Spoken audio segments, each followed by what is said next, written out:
వెండియునొడ్డగా అతడు అక్షప్రౌఢిమై గెలిచే ఏ తెరువైనంతన ఇచ్చతో బడియే ఇంతేగాక ఏ బూటయే.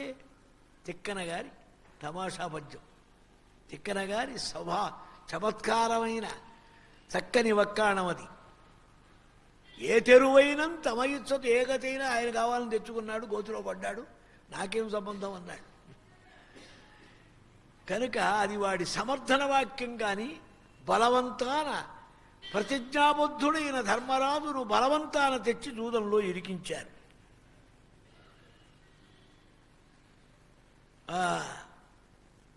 జూద సభకు వచ్చారు, సభ చూస్తున్నారు. ఇంతట్లో ఒక ప్లాట్ఫారం వేదిక, ఆ వేదిక మీద రత్నమయమైన కంబళి పాచికలు సిద్ధంగా ఉన్నాయి.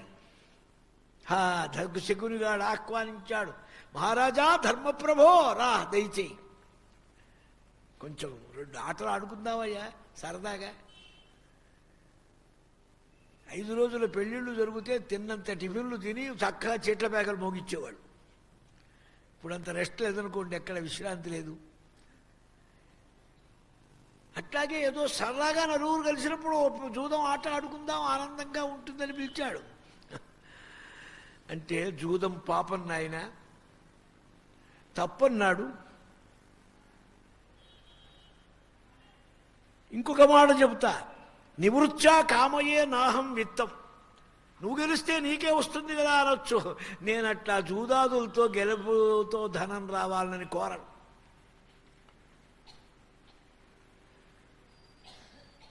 మహాశతుని ధర్మం కోసం, బ్రాహ్మణుల కోసం, సద్వినియోగం కోసం ధర్మం ఉంది మా దగ్గర. ధనం ఎందుకు ఉండాలి? 3 పురుషార్థాలు, ధర్మ అర్థ కామ. ఈ అర్థానికి స్పెషల్ ఉపయోగం ఏమీ లేదు, అదే పడి తెస్తారు ఇదేదో గొప్పదని. ఇది తినేది కాదు. 100 రూపాయల నోట్ల కట్ట ఉందండి, ఒక్క పూట టిఫిన్కి పనికొస్తుందే. కానీ దాని మీద కాంక్ష. ధనం దేనికి పనికొస్తుంది? ధర్మానికి పనికొస్తుంది. ధర్మం ధనం లేనిదే జరగదు గనక అందులో వ్యాసుల వారు చెప్పారు, దాన పర్వం అని అరణ్య పర్వంలో. తాతగారు దానానికి ఇంత గొప్పతనం ఏమిటన్నారు? అసలు కలియుగంలో అదే ధర్మము యొక్క పాదం అన్నారు. ఒక్క పాదంతో కలి ఉన్నాడన్నారే, ఆ ఒక్క పాదం దానం. నువ్వు యాగం కాదు, యోగం కాదు, ఆగం కాదు, తపస్సు కాదు, బ్రహ్మచర్యం కాదు, ఇవన్నీ ఇప్పుడు అయ్యేవి కావు, పోయేవి కావు, కుదిరేవి కావు. సంధ్యావందనం చేద్దామన్నా మున్సిపల్ వాటరేగా మనకు. మన సొంతం ఏమిటి చేసింది? ఏ ఒక్కటి లేదు. ఇప్పుడైతే సాంబారు పొడి, చారు పొడి, ముక్కు పొడి, వక్క పొడి, అన్ని పొళ్ళన్నీ బజార్లో ట్రేడ్ మార్క్ దొరుకుతూ ఉంటాయి. ఇప్పుడు కష్టపడేవాడెవడండి? వెధవ మిక్సీలు వచ్చినాయి. 5 రోజుల కింద పెట్టుకొని సాంబారు 6వ రోజు తీస్తాడు, ఫ్రిడ్జిలో నుంచి తీసి తాగుతాడు. వీడికి ఆరోగ్యం ఎక్కడ వస్తుంది? మరి కుళ్ళిపోయిన టమాటాలే కుళ్ళకుండా కనపడితే మనకు టమాటా చారు చేసుకుంటాం. అది ఎప్పుడో కుళ్ళింది, 5 రోజులు ఉంటుంది ఆ ఫ్రిడ్జిలో నువ్వు పెడితే మాత్రం. ఇప్పుడు ఐసు మిషన్లు పెడుతున్నారు పైన డబ్బాలు, చచ్చిపోయిన వాడికి 1 వారం రోజులు ఉంటే అట్టగా ఉంటాడు అని వాడు బతుకున్నాడా? కనుక ఈ కాలం అటువంటిది. దేశకాలాలు ఎవరిని ఆక్షేపించడం కాదు. మరి ఇప్పుడు యజ్ఞం ఏమిటి, యోగం ఏమిటి, అనుష్ఠానం ఏమిటి, తపస్సు ఏమిటి, బొందా నా బొందా. ప్రాయశ్చిత్తార్ఘ్యం అన్నాడు, ప్రాయశ్చిత్తం లేదు, అర్ఘ్యం లేదు, అది ఎప్పుడు చేసినా ఒకటే.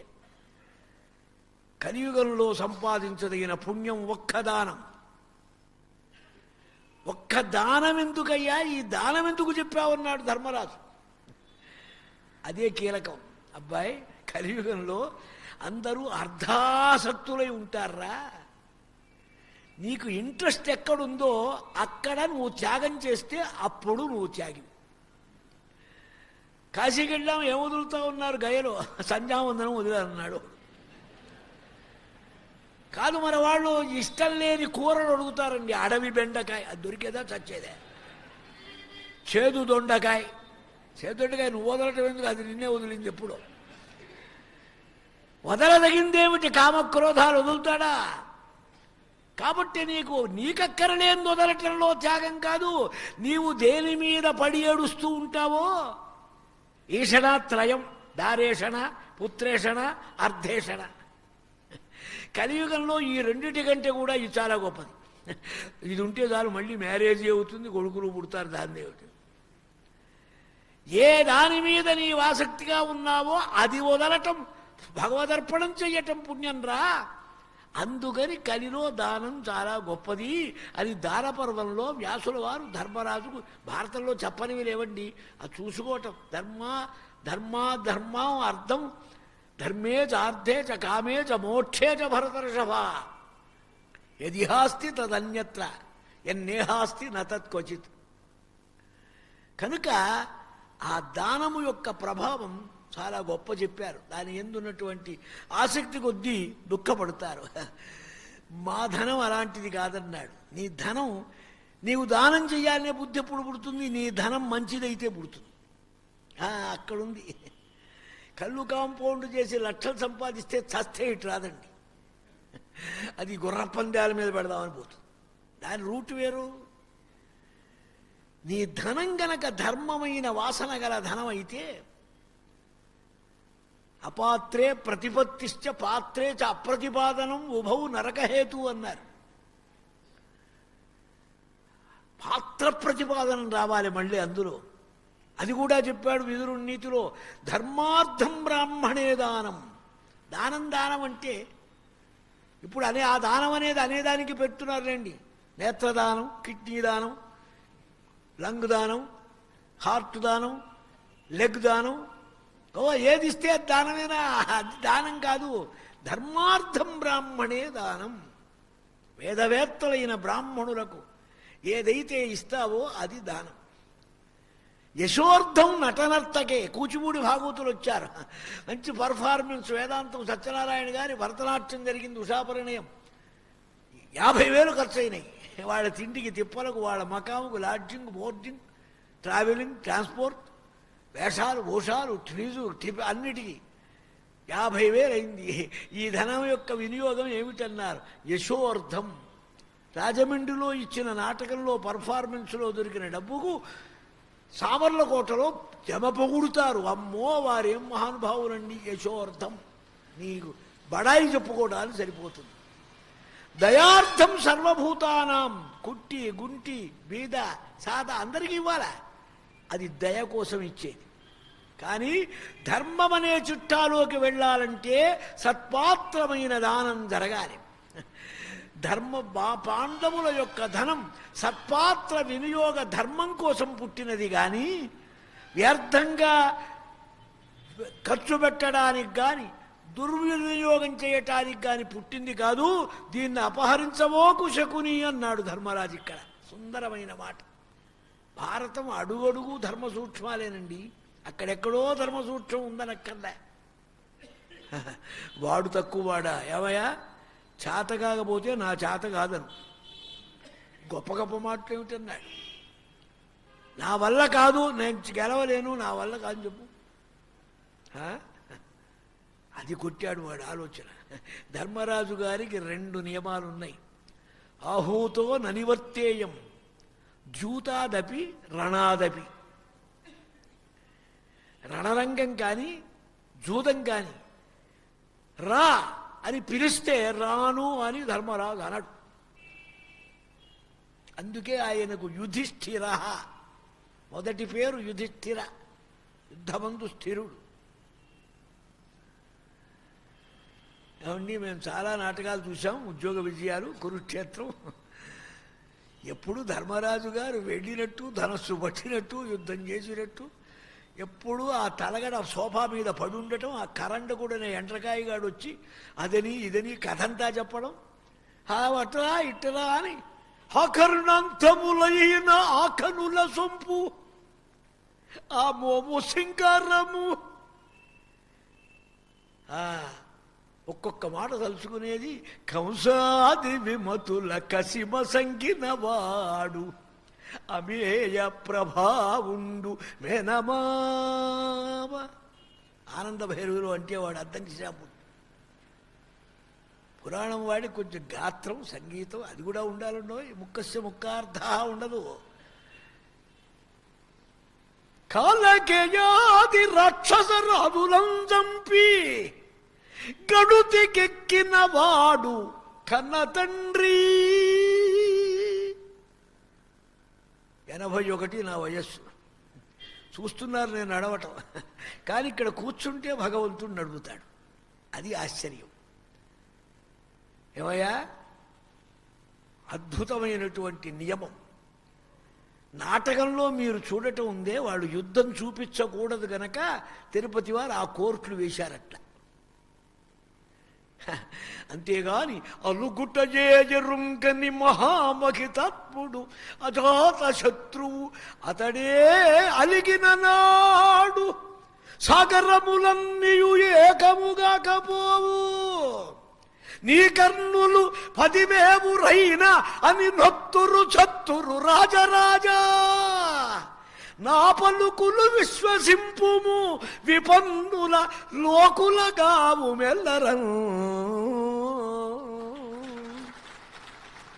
అలుగుటయే ఎరుంగని మహామహితాత్ముడు, కృషాను తపన అజాత శత్రు. మూలంలో మాటలే తిరుపతి వారు అనువదించారు. ఒక్కసారి కన్నెర్ర చేస్తే బ్రహ్మాండం భస్మమవుతుంది. అందుకే కళ్ళు మూసుకో వెళ్ళాడు ధర్మరాజు. అడవికి వెళ్ళేటప్పుడు ఎందుకురా అన్నాడు విదురుణ్ణి ధృతరాష్ట్రుడు. కళ్ళు తెరిచి చూస్తే మీ వాళ్ళు భస్మమవుతారు, ఇప్పుడు కాకూడదని వెళ్ళాడన్నాడు. కనుక యుధిష్ఠిర అటువంటి మహానుభావుడు రణరంగానికి కానీ జూదానికి కానీ ఇది విపరీత క్షాత్రధర్మం. విశిష్టవ్రతం గలవాడికి ఒక విచిత్రమైన స్థితి. అర్జునుడికో ప్రతిజ్ఞ, నీ ధనస్సు ఇంకోరి చేతికి ఆయన యుద్ధం చేస్తాడంటే వాడి తల నరుకుతానని ప్రతిజ్ఞ. వృకోదర తూబరకాయితి, భీముణ్ణి గనక నువ్వు తిండిపోతూ అంటే వాడిని చంపేసేయట వెంటనే. తలొక నియమం, తలొక విశిష్టవ్రతం ఇది. రానంటానికి వీల్లేదు. సరే జూదవాడతా అన్నాడు. కానీ ఒక మాట, అస్మిన్ సమాగమే కేన దేవనమ్మే భవిష్యతి, నేనెవడితో ఆడాలన్నాడు. అంటే ఇక్కడ అర్థం చూశారా? చతుస్సముద్ర ముద్రిత ధరావలయ దివ్య సామ్రాజ్య ఏకఛత్రాధిపత్యం కలిగిన అపరిమిత ఐశ్వర్యవంతుడైన ధర్మరాజు పాలివాడు గనక దుర్యోధనుడికి కొంత భాగం ఉంది. కానీ వీడెవడు రా, కోన్ కిస్కా ఆఫ్ఘనిస్తాన్ వాడు జానడు వాడు, వీడు నాతో జూదవాడటం ఏమిటి, నేనెవడితో ఆడాలన్నాడు. మా శకుని మామ ఆడుతాడన్నాడు దుర్యోధనుడు. అలా అయితే ప్రతిపానక, మరి పందెం పెట్టేవాడెవరన్నా వాడికి అంత డబ్బు ఎక్కడుంది? అహందాతాస్మి రత్నానాం. ఓహో, అన్యేన అన్యస్య వై జూతం విషమం ప్రతిభాతిమే. ఒకడు పెట్టుబడిదారు, ఇంకోడు పేకాడేవాడా. పేకాడుతున్నప్పుడు కూడా పక్కన సలహాలు చెప్పేవాడు చెప్పబోలు కొడతారు. మేణాలే వై, జాకీ వై అంటే ఆడలేని వాడు ఎందుకు ఏదో నువ్వు వచ్చావు. ఇక్కడ అది ఒకడు పెట్టుబడి పెట్టడం, ఇంకోడు ఆడటం చాలా విచిత్రం, పనికిరాదు. సరే కానీ దైవ విధి, అన్నిటికీ ఒడబడ్డాడు కదా. ఉపోహ్యమానే ద్యూతేతు రాజాన సర్వయేవతే ధృతరాష్ట్రం పురస్కృత్య వివిశుస్తాం సభాం తతః. జూదం ప్రారంభమైంది, నడుస్తున్నది. కొంత దూరం కాగానే ధృతరాష్ట్ర మహారాజు గారు, భీష్మ, ద్రోణ, విదుర, సంజయ ప్రభుత్వులంతా పెద్దలంతా అప్పుడు వచ్చారు. ఇప్పుడు కుర్రగారే ప్రారంభమైంది. వచ్చారందరూ. సభారంగం ఇహ ప్రారంభమైంది. ఒక మణి పెట్టారు, ఇంకో మణి ఆయన పెట్టాడు. ఇక్కడ ఓ తమాషా, పాచికలు పట్టుకోలేదు ధర్మరాజు. మొదటి పందెం తప్పితే రెండో పందెం పెట్టలేదు దుర్యోధనుడు. వరుసగా కంటిన్యూషన్గా గెలిపే. వాడు వేస్తున్నాడు, గెలుస్తున్నాడు. ఈయనకు ఆట వచ్చేది ఎప్పుడు? నాటకాల వాళ్ళు ఉన్నారే, ధర్మరాజు గారి చేతి పాచికలు ఇచ్చి వాయిస్తారు. వాడికి తెలిస్తేగా. ధర్మరాజుకు పాచికలు పట్టుకునే ఛాన్సే లేదు. పాచికలు పట్టేది వాడు శకుని. శకుని ప్రారంభించాడు. ఈ శకుని ప్రారంభంలో తనే జూదాన్ని ప్రారంభించాడు, వేశాడు. పందెం పెట్టాడు ఆయన. పందాలు పెడుతూ ఉంటామే, పెట్టి పెట్టి పెట్టి పెట్టి నడుస్తున్నది. ఏ ఆటలోనైనా ఇలా ఉంటుందా ఎక్కడైనా?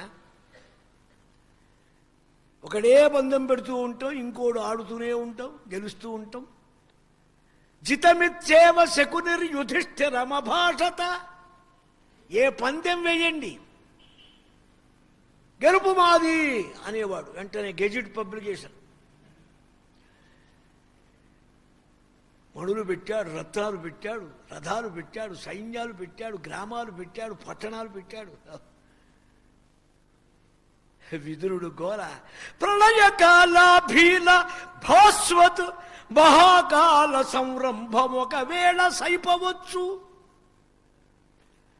విలయవేళ విజృంభిత మహాబల తీక్షణ నిగతికి ఒకించ నిలువవచ్చు.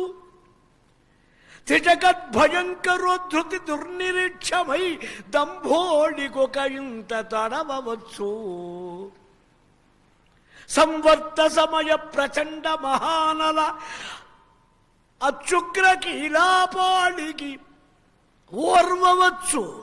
కాని సైపంగవచ్చునే కథన రంగ చండ దోర్దండ మండిత మండలగ్ర ఖండితోద్దండ వైరి ప్రకాండ బలవదంతకపుత అంతకసుత భీమ సవ్యసాచులకు. ద్రౌపది మాన సంరక్షణం పద్యం. ప్రళయకాలాన్నైనా ఎదిరించవచ్చు. మయసభ రాశారు ఆయన. మొక్కపాటి వెంకటరత్నం గారు. ఎడవల్లి సూర్యనారాయణ షడ్డగుడు. ఆ మయసభే ఎడవల్లి సూర్యనారాయణ వేశాడు. ఇప్పటికీ మయసభ అది ఆడుతున్నారు. ఆ కటువైన కవిత్వం. ధర్మరాజ భీమార్జున నకుల సహదేవుల్ని సైపవచ్చా? మహారాజా ధృతరాష్ట్ర ప్రభో, ఈ కురువంశ నాశనానికి మూలం జూదం. ఇది నువ్వు గుర్తించలే పుత్రమోహం చేత. ఈ వినాశాన్ని ఆపు. దుర్యోధనుడు లేచాడు. ఎప్పుడు పరుల యొక్క యశస్సుతో పొగుడుతూ ఉంటాడు. తినేది ఇక్కడ, పాడేది అక్కడ పాట. ఆయన మాటలు ఎక్కేవాడు. మామా కానివ్వమన్నాడు. ఆడుతున్నాడు.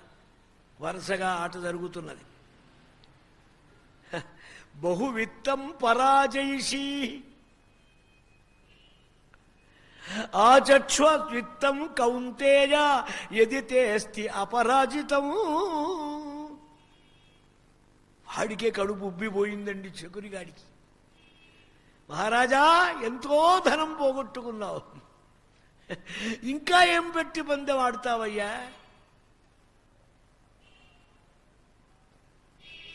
ఎల్లధనంబు నోటు వడితి ఇందుకులేశ్వర, ఇంక నొట్టగా మొల్లము నాకు సూపుమని ముందట సారెలు ద్రోచి ఆడకుండగా ఉండిన సౌబలునకు ఉన్నత చిత్తుడు దారుణీతలం బెల్లను నొట్టి ఓటుపడియన్ బలవద్వ్యసనాభిభూతుడై. నన్నయ్య గారి మాట. ఈ పద్యం ఎందుకు చదివానంటే, బలవద్వ్యసనాభిభూతుడై. ధర్మరాజు జూద వ్యసనంతో పరాభూతుడైనట్టుగా సౌండ్ వచ్చింది ఇక్కడ. జూద వ్యసనం లేనివాడు ధర్మరాజు. ఇది ఎప్పుడూ కుదరదు, అసంబద్ధం. కనుక దానికి ఏమర్థం చెప్పుకోవాలి? వ్యసనం నామ దుఃఖం, కష్టం. రామాయణంలో ప్రయోగాలున్నాయి.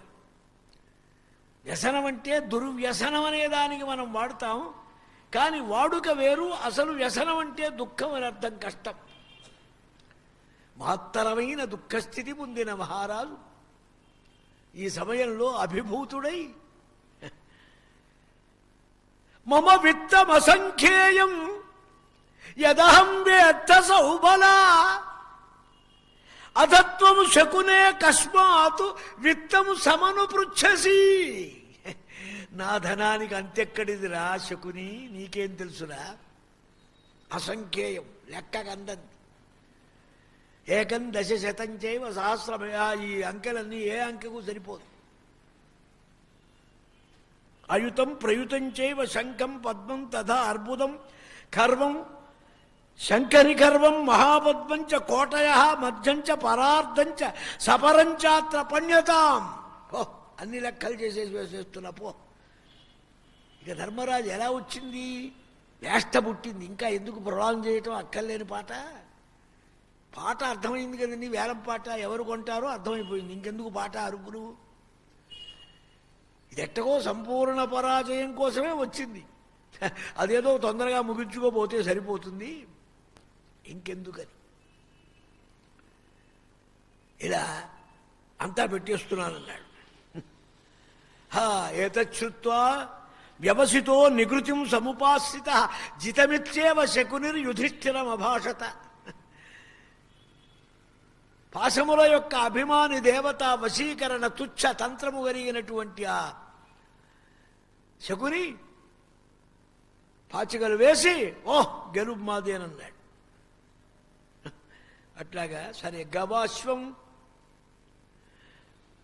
బహుధేనుముఖం పశు సంపద అంతా పెట్టాడు. అగ్రికల్చర్ ఫారమ్స్ అన్ని రకాలైనటువంటి పశువుల యొక్క సంపద, పాడి పరిశ్రమలు అన్నీ. ఏతచ్చుత్వా వ్యవసిత నికృతిం సముపాసిత జితమిత్యేవ శకునిర్యుధిష్ఠిరమభాషత.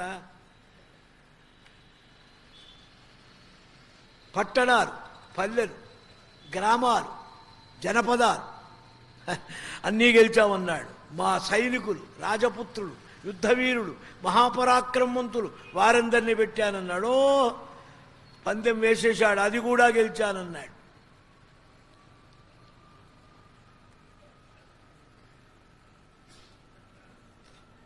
అప్పుడు ఇంకేం పెడతావన్నాడు. చక్కని మేనివాడు గుణ సంపద ఇంద్రుని బోలినాడు, పెంపెక్కిన ధీమి శారదుడు అహీన మహీధర ధైర్యశాలి, ఆ చక్కుల రేని మిత్రునకు సాటియనందగు శౌర్యశాలి, నా మక్కువ సోదరు నకులు మానధనాఢ్యుని పందెబొడ్డెదన్. మల్లాది అచ్యుతరామ శాస్త్రి గారి ద్రౌపదీ వస్త్రాపహరణం నాటకం. చక్కని మేనివాడు, ఇక్కడే ఉన్న పీకులాటంతా నకులుణ్ణి ప్రారంభించాడు వ్యాసుల వారు. నన్నయ్య గారు సహదేవుణ్ణి ప్రారంభించాడు. సహదేవ నకుల వాసవసుత భీముల అత్యంత విక్రమవంతుల క్రమముగా వరసగా అన్నాడు. పైగా ఇందులో 4 పేర్లు చెప్పి వదిలేస్తే పీడ వదిలేదు. క్రమముగా అన్నాడే. ఇక్కడ ఏదో పాఠం వారికి దొరికి ఉండాలే. ఏదో ఆనాడు సౌలభ్యం లేదు, అన్ని పాఠాలు. ఈనాడు 8 వ్యాఖ్యానాల భారతం కూడా ఉంది. నేను తంజావూరు ఓరియంటల్ లైబ్రరీలో వెళ్ళి చూశా. 8 వ్యాఖ్యానాలు, అన్ని పర్వాలకు లేదనుకోండి. ఈనాడు చాలా విస్తృతంగా ఉంది వసతి. అలా ఉండాలి. కానీ వ్యాసగ్రంథాన్ని చిన్నబుచ్చే పని కూడా లేదు. వ్యాసుల వారే. వ్యాసో నారాయణో హరి.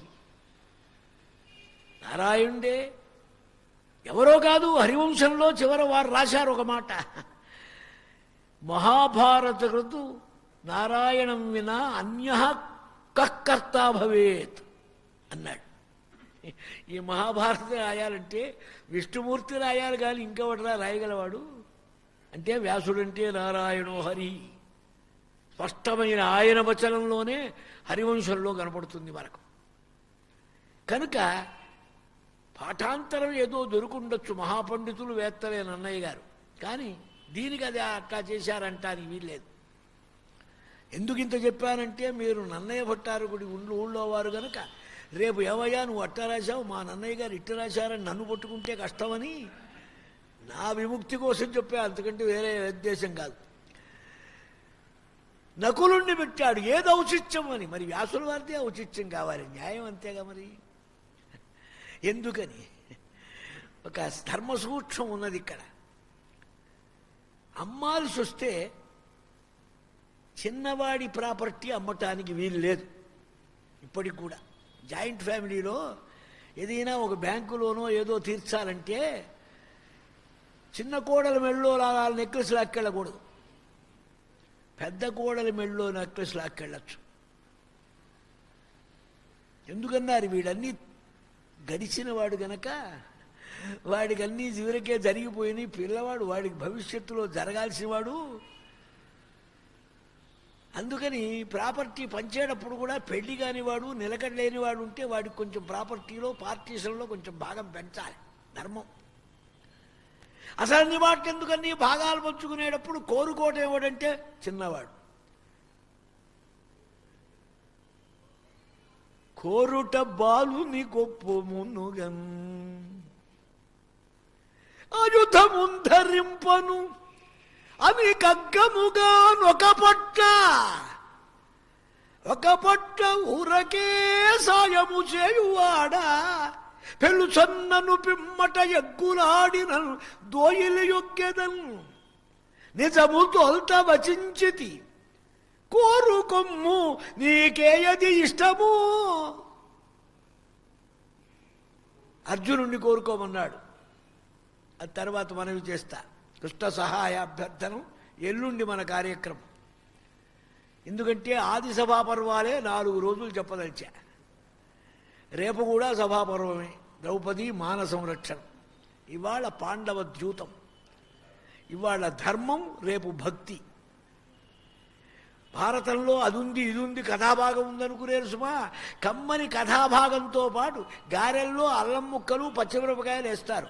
గారెల్లో ఏముందిరా అంటే పచ్చిమిరపకాయలు అల్లం ముక్కలు అంటే తినగలమా? మినప్పప్పే అసలు ముఖ్యం, మినప్పప్పు నెయ్యి. కానీ కొంచెం అనుపాకం మధ్యలో అవి పడితే అదొక పసందుగా, ఒకసారి పంట కింద అల్లం ముక్క పడితే అదొక ఆనందం.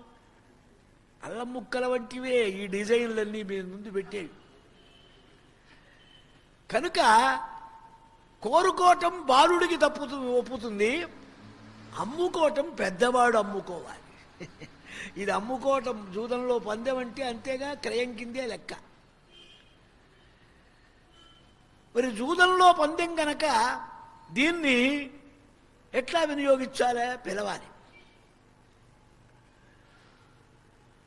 అయితే ఒక మాట మీరు అనొచ్చు, ఏమండి వాడు వీడెందుకు సవతి కొడుకు కదా అని ఈయనే కూర్చోవచ్చు కదా పెద్ద మనిషి అని. శేష ఆత్మ పరాజయ. ఈయన కూర్చుంటే ఓడిపోతే కృష్ణార్పణం, జూదం అయిపోతుంది. ఆడేవాడే ఓడిపోతే ఇంకేముంది? పోనీ పోకూడదు. సహభోక్తార నిన్న చెప్పాడు చూసారా ద్రౌపది దగ్గర. మేమంతా బయట ఉంటే బయట ఉండాలి, లేకపోతే లోపల ఉండాలి. అంతేగాని ఒకరు బయట ఒకరు లోపల ఉండటానికి వీల్లేదు. ఇది పంచేంద్ర తత్వం. పంచాంశలు పంచరూపములతో ఉన్న ఇంద్రుడు. ఓడితే 5గురు ఓడాలి, లేకపోతే 5గురు బయట ఉండాలి. తాను ఓడిపోవటం ఇబ్బంది లేదు, కానీ వాళ్ళెట్లా ఓడటం? అందుకని సంపూర్ణమైన స్కీము కలిసి వచ్చేటట్టుగా, ధర్మానికి భంగం లేకుండా, జూదం సక్రమంగా జరిగేటట్టుగా ఇంత విచిత్రమైన వ్యవహారం చేశాడు ఆయన. ఈ విచిత్ర వ్యవహారంలో తమాషా ఇక్కడే ఉంది. పెద్దవాడు నేను కూర్చోంటే ఆగిపోతుంది జూదం. మరైతే ఎలా? అప్పుడు మళ్ళీ విచారించారు. చూసారా, శుభకార్యం ఇంట్లో చేసుకుంటే మళ్ళీ ఏడాది దాకా శుభకార్యం చేయకూడదు. సిద్ధాంతి గారి దగ్గరికి వెళితే వారేం చెప్తారు, ఆయన రేపు పాల్గొనం వెళ్ళిన తర్వాత చైత్రంలో ఒక పెళ్ళి, పాల్గొనంలో ఒక పెళ్లి చేసుకో, సంవత్సరం మారినట్టు అవుతుందంటారు. అడ్జస్ట్మెంట్ అమెండ్మెంట్స్ లేవండి మళ్ళీ. అట్లాగే ఇక్కడ మా అమ్మకు నేను పెద్ద, మా సవత్తల్లికి వాడు పెద్ద. ఈ పెద్ద గిద్ద ఏదో ఒకటి ఉందిగా, వాడి బంధం పెడదాం అనుకున్నాడు. ఏమండి, అంత సమభావం ఉందా? లేది. యక్ష ప్రశ్నల అనంతరం యక్ష రూపంలో ఉన్న ధర్మదేవత, ధర్మజా నీ ప్రశ్న సమాధానాలకు సంతోషమైంది, నీ తమ్ముల్లో ఒక్కరిని కోరుకోమన్నాడు. నకులః తిష్టతు అన్నాడు. ఇది వెర్రివాళ్ళగా ఉన్నావు. మేరుమందర పర్వతాల వంటి భీమార్జునుల్ని కోరక ఈ అల్పుడు నకులుణ్ణి కోరావేమిటన్నాడు అనామికలాగా వాడు. అయ్యా, ధర్మం అన్నిటికంటే గొప్పది. ధర్మముకున్న బలం లోకబలంలో ఇతర బలాలకు లేదు. మా తండ్రికి 2 భార్యలు, పెద్ద భార్య కొడుకుని నేను పెద్దవాడిని బతుకున్నా, మా సవత్తల్లి పెద్ద కొడుకు కూడా బతుకుంటే నువ్వు ఒక్కడినే అడిగావు కదా. నలుగురంటే నలుగురిని లెమ్మనేవాడిని, ఒక్కరిని బతికిస్తే వాడిని ఒక్కడినన్నా బతికించు, జ్యేష్ఠపుత్రులు 2 ఉన్నాం అనుకుంటావని. అంత అవైషమ్య పరమధర్మ. భారతమంతా మనకు తీర్పు చెప్పేదేమిటో తెలుసా అండి? విషమస్వభావం వదిలి సమస్వభావం ఏదైతే ఉన్నదో అది పరమధర్మాతి ధర్మం. అందుకే ఒక కుక్క వెంట వస్తే దేవేంద్రుడి విమానం పంపిస్తే ఆ కుక్కను ఎక్కిస్తే రథంలో నేను ఎక్కుతానన్నాడు ఈయన. ఎందుకన్నాడు? మా తమ్ములు భార్య అందరూ దిలినా ఈ కుక్క నన్ను వదలలేదు, దాన్ని నేను వదలటం ఎంత వైషమ్యం అవుతుంది అంటే ఆ కుక్కెవరు? ధర్మదేవతే. ఆ నిర్ణయం కలిగిన మహాప్రాజ్ఞుడు గనక సవతి తల్లి పెద్ద కుమారుడని నకులుణ్ణి ప్రారంభించాడు. ఇక్కడ ప్రారంభంలో నకులుణ్ణి పెట్టగానే పందెం పాచికలేశాడు. గంట చెప్పకూడదు అనుకున్నా ఓపికను బట్టి. మిమ్మల్ని చూస్తే వదిలిపెట్టబుద్ధి కావట్లేదు. నిన్న 1:30 చెప్పా, నాకే తలకాయ తిరిగింది. మీ యొక్క రసజ్ఞులు ఇటువంటి మహత్తరమైన రాజమండ్రి సభ వంటి సభ దొరుకుతుందా? చూడండి, రసికజన పాదతాడనం వరం అరసికజ సన సంభాషణాత్. రసికుడు కాని వాడి దగ్గర మొత్తుకొని వాగటం కంటే రసికుడైన వాడు ఒక్క తన్ను తంతే అది ఎంతో రుచిగా ఉంటుందన్నాడు. కూచిముంచి తిమ్మ కవి రసాభిరామం అని రాశాడు. నేను తెలుగులో అన్ని ప్రబంధాలు, అన్ని నాటకాలు, అన్ని నవళ్ళు చదివానండి.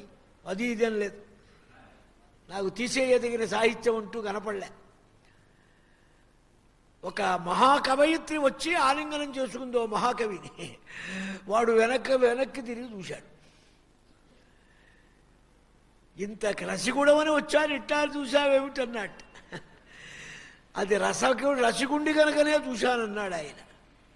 అటువంటి రసికుల యొక్క కాణాచి పట్టుకొమ్మ పుట్టినిల్లు ఈ రాజమహేంద్రవరం కనుక ఇక్కడ ఎంతసేపు చెప్పినా ఆనందంగా ఉంది. ఒక 5 నిమిషాల్లో వదిలేస్తా. కుంతికి ముద్దులాడు నయకోవిదుడు ఆర్యపథానుయాయి అత్యంత మనోహరంగుడు జయస్పదుడు ఆహవదోహలుండు సామంతుడు జ్ఞాతపూర్వబుధ మండల లక్షణ లక్షితుండు మాన్యుని మా సహదేవు తమ్ముని జితమిచ్చేవ శకునిరి యుధిష్ఠిరమభాషత. ఒకటే పాట వేశాడు పాచిగరు. గెలుమ్మాది అని అన్నాడు. హంగార పర్ణుతో ఆఘవం బొనరించి జయమును గైకొన్న శౌర్యశాలి రాకుమారులనెల్ల రణరంగమున గెల్చి ద్రౌపది గైకొన్న ధైర్యశాలి ఖండవం బగ్గిచేగాల్పచేయుచు దేవరాజుతో పోరు పరాక్రముండు ఔత్తరాకులతోడ ఆయోధనము సల్పి జన్నంపు కప్పవుల్గొన్నవాడు పరమ కోదండ పాండిత్య పాఠవుండు ద్రోణ శిష్యాగ్రయాయి దోచువాడు నందనందను పవమరంది పందెమౌగాత మధ్యమ పాండవుండు. ఏం లేని ఆరాటం. పురాణం విన్నవాడికి నాటకం చూసిన అనుభవం కూడా రావాలి. హరికథ విన్నట్టు, నాటకం చూసినట్టు, ఉపన్యాసం ఉన్నట్టు, పురాణం చెప్పినట్టు. ఏ అభిరుచి గలవాడు అభిరుచి, అందుకని అందరూ కూర్చుంటారు. ఇలాంటి సంప్రదాయం చిరకాలం వర్ధిల్లాలని నా కోరిక.